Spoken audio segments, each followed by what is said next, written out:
It's an interesting time right now in skateboarding. And with that being said, you know, you starting up a company, Madness and everything. How did that even come about? What were you? You know, blind, you know, is not mine, right? Mm-hmm, And I've always wanted to do what I can to help it, and you know, and help the kids that ride for it, and sort of make it resonate with people again.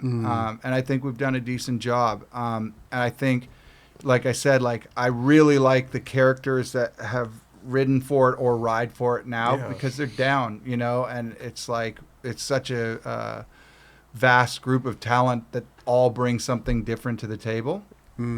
So with Madness, you know, I'd always wanted to do something sort of that was inspired by that first 4 years of my skateboarding, where Skateboards, and like I remember every one I had. I remember why I liked it. I remember what color it was, what it smelled like all this goofy shit. And I was like, you know, I wanted to do something that shined light on transition skating of any kind. And I'd always played around with the idea, but it didn't really start moving until I don't know what year it was, but Mike Fraser was at Vert Attack in I think it's Malmo, Sweden, where they have that. It's like an 80s vert ramp. They bring everyone from all different decades. It just looks like the best time, and it's like a big show and session for the weekend. And I remember Fraser, because of the time difference, I woke up and there's all these clips, and it was of Clay Craner skating that vert ramp padless, like hitting the roof, fucking. I was like, what? Who is this? And Fraser's like, dude, I don't know. I'm like, get me his number. And he's like, why? I was like, I don't know. I'm trying to figure it out. So his impact on me right there was just, I'm like, what? Whoa, dude. Like, I hadn't seen shit like that ever. And I was like, this is crazy. And then, of course, I had already been wanting to do something. And then I started to think about it more and more. And I was like, dude, it'd be so sick to, like, you know, every skateboard to a certain degree is the same.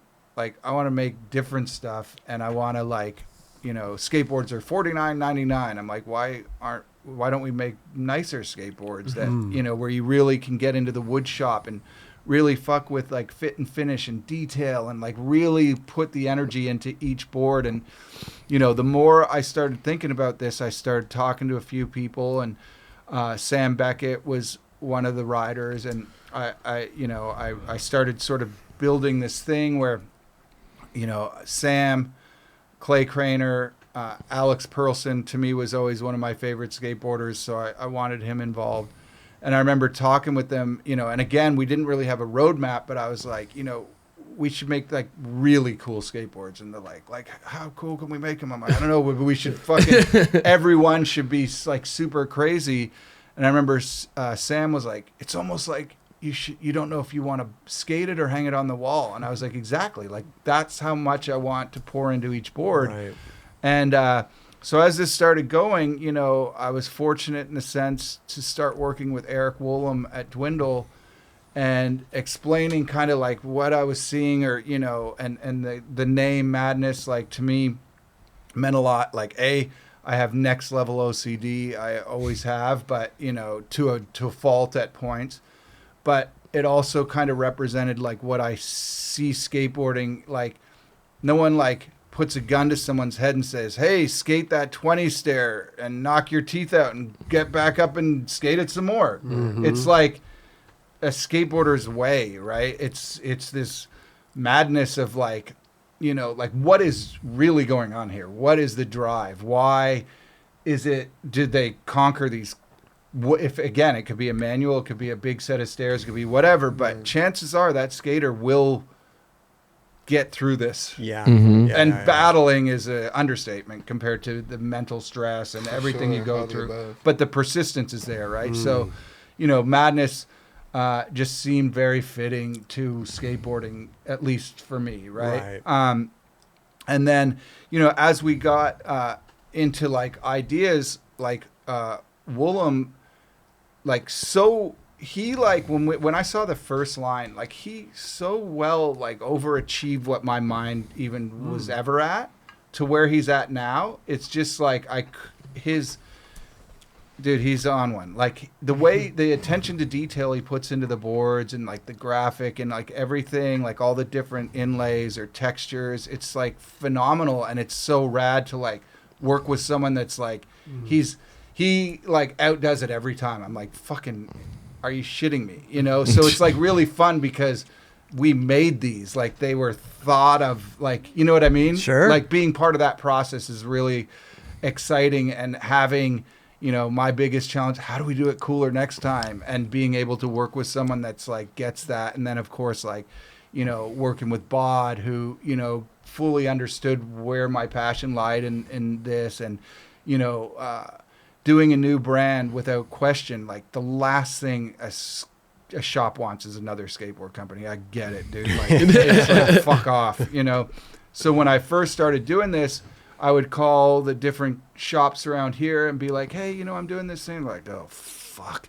And I'm like, I'll come by, and they're like, oh, please don't. And I'm like, dude, you know, so I would show up, and I remember showing people, and they were like, this shit's sick as fuck. I'll take it all.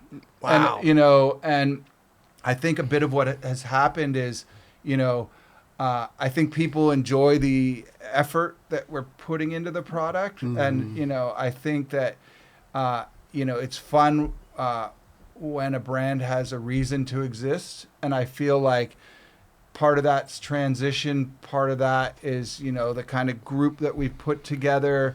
I see it differently. You know, I'll see people in Australia versus people in France versus people in Canada. The brand means something different to everyone. It's not like you just get, you know, Tony Hawk, Costin, and Day One, and this is the reason you're buying our new company. It's like, oh, you like, they see it and they appreciate, I think, some of the energy that goes in. So it just makes it that much more fun for us to do. And then, of course, at the end of the day, the skating that these guys do is really crazy, but also honest. Like, this is how they skate all the time. And being able to like capture that and present that, or, you know, get them out on the road and stuff, I think is like the funnest thing, like just to keep moving that for other people to enjoy it. Or That's sick. You know, You got Ace Pelka. I know. Like, Yeah. dude, that dude's incredible, man. dude, I mean, again, I always try and try and find people that bring something different. You know what I mean? And, you know, like his form of skateboarding is so fun, yet it's gnarly. You know, it's hard to decipher the difference between. Because he always looks like he's having fun, but he's doing fucking gnarly shit. Yeah, you yeah. know, Slapping off roofs. dude, that thing. I was thinking like of what and how that worked out for him versus if someone like me tried it and had to be carted away in an ambulance. Like, that's like commitment right there. Oh my Oh, yeah. God. Because I can't slappy anything, but just knowing that someone's yelling at you, you got like one try, and if it doesn't work, you're a good 10 feet in the air. Ooh. Yeah. Sketchy. I was stoked Madness. on that one. Yeah. Yeah. But then, you know, you got, you know, all the dudes, like we just put out a part for Martino on Thrasher, and I don't think all that many people in the States knew about his part, but if you haven't seen it, you know, it's, dude, his brand of skateboarding is like insane. Well, congrats. Thanks. Sounds like you're having fun doing it. And also, you know, is it hard to juggle, like Blind and They're Madness? two and stuff? different things. Right. I think that I'm passionate about both of them equally. You know, I'm totally invested in what I do with the Blind guys as I am with the Madness. And because the skateboarding's different, it's kind of like listening to different music to a degree. Yeah, like I you, can see that. you get in a different, you know, mindset, like when you're skating the bowl versus like skating straight or whatever. sure. But it's all skateboarding. But yeah, it's like watching a drama or a comedy or something. Yeah. You shift gears, right? Yeah.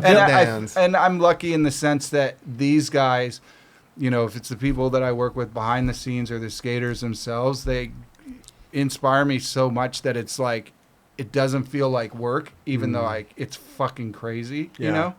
But it's so like fun to work on all this stuff and make shit happen with them. Where is that like button? Right? Is it right here or right here? Just a little scroll coming down the bottom. It's Subscribe. over to it's on your It's on my left. right? It's on No, my on your left. left. Hey, Yeah. hit Right that there. button right there. Right there. Right Yeah, there. please. The like button's kind of like in the middle there. It's like we're kind of like it's like there. right here? Kind of. Like yeah, right The there? subscribe's like over to the left. Like right over there. All right.